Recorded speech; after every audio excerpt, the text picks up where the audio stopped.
কেমন আছো? লেখাপড়া করছো তো? লেখাপড়া করতেই হবে। নকল, প্রশ্নফাঁস, জালিয়াতি কোনো কিছুই আর চলবে না। এই মহান সংসদে আমি দাঁড়িয়ে আজকে আমার শিক্ষা ব্যবস্থার উপরে দুটি কথা বলতে চাই। আমি দেখেছি শহীদ রাষ্ট্রপতি জিয়াউর রহমান মাত্র ১৬ দিনের জন্য তিনি শিক্ষামন্ত্রীর দায়িত্ব নিয়েছিলেন এবং তিনি এই শিক্ষার ব্যাপক পরিবর্তন এনেছিলেন। তারই পরে ১৯৯১ সালে দেশমাতা বেগম খালেদা যখন প্রধানমন্ত্রী হয়েছিলেন সেই সময়ে তিনি ব্যাপক পরিবর্তন করেছিলেন। নারী শিক্ষার বিপ্লব এনেছিলেন, শিক্ষকদের জন্য অবসর ভাতা এবং কল্যাণ ট্রাস্ট হতে শুরু করে সকল সুযোগের ব্যবস্থা করে দিয়েছিলেন।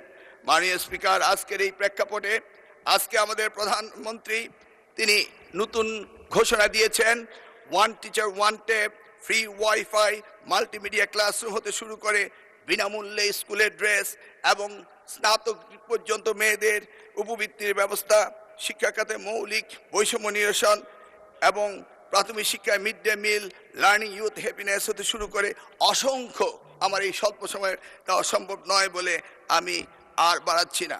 মাননীয় স্পিকার, তিনি মাধ্যমিক স্তরও এই ধরনের অনেক সুযোগ সৃষ্টি করেছেন, এমনকি তিনি টার্সিয়ারি লেভেলের এডুকেশনও অনেক সুযোগ সৃষ্টি করেছেন, যেটা করেছিল ১৯৯২ সালে প্রাইভেট ইউনিভার্সিটি অ্যাক্ট করে বেগম খালেদা জিয়া এবং ন্যাশনাল ইউনিভার্সিটি অ্যাক্ট করে এই দেশে বেসরকারি খাতে শিক্ষার ব্যাপক পরিবর্তন এনেছিলেন মাননীয় প্রধানমন্ত্রী।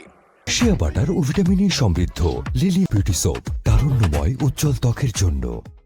মাননীয় স্পিকার, আমরা জানি ২০০৮ সালে মার্কিন প্রেসিডেন্ট বারাক ওবামা তিনি বলেছিলেন, yes we can do justice and equality, we can have the opportunity and prosperity, we can have heal the nation, yes we can repair the world.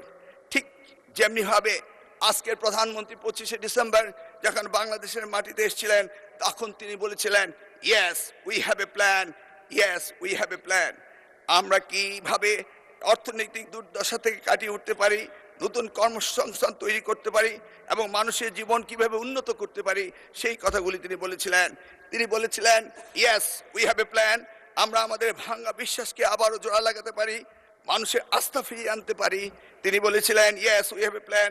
আমরা এই জাতিকে সুস্থ করতে পারি, ঘৃণা ও বিভাজনের রাজনীতি থেকে ঐক্য এবং ফিরিয়ে আনতে পারি।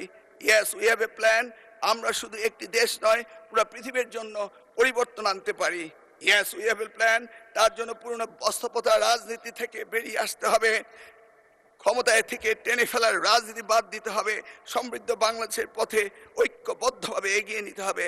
মিস্টার স্পিকার, আমি সংক্ষেপে একটা কথা বলতে চাই। আজকের দিনে কিছু কিছু পাপের কথা উঠলেই কোথাও কোথাও বিশেষ প্রতিক্রিয়া দেখা দেয়। আমরা দেখেছি কারো কারো শরীরে জ্বালা ধরে, কিন্তু কেউ কেউ শুনতে না চাইলো। আমরা কি পাপের কথা ভুলে যাব? চাইলে কি সব ভুলে যায়? মিস্টার স্পিকার, আমরা সবাই জানি কিছু পাপ আছে যার কোনো ক্ষমা হয় না, যদিও না ক্ষতিগ্রস্তরা সেই ক্ষমা না করে দেন যেটা আমাদের পবিত্র কোরআন শরীফে রয়েছে।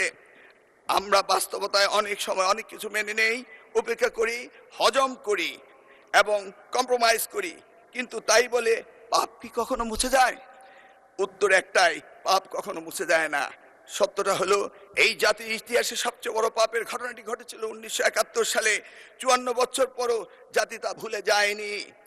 তার প্রমাণ ২০২৬ সালের ১২ই ফেব্রুয়ারি আজকের এই মহান সংসদে আমরা এসেছি।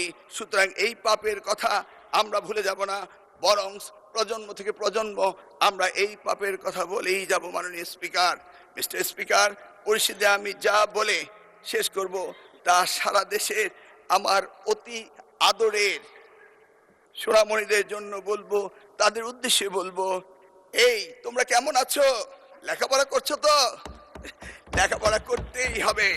নকল, প্রশ্নফাঁস, জালিয়াতি কোনো কিছুই আর চলবে না। মিস্টার স্পিকার, আপনাকে ধন্যবাদ, আমি সময়ের মধ্যে শেষ করতে পেরেছি। আল্লাহ হাফেজ।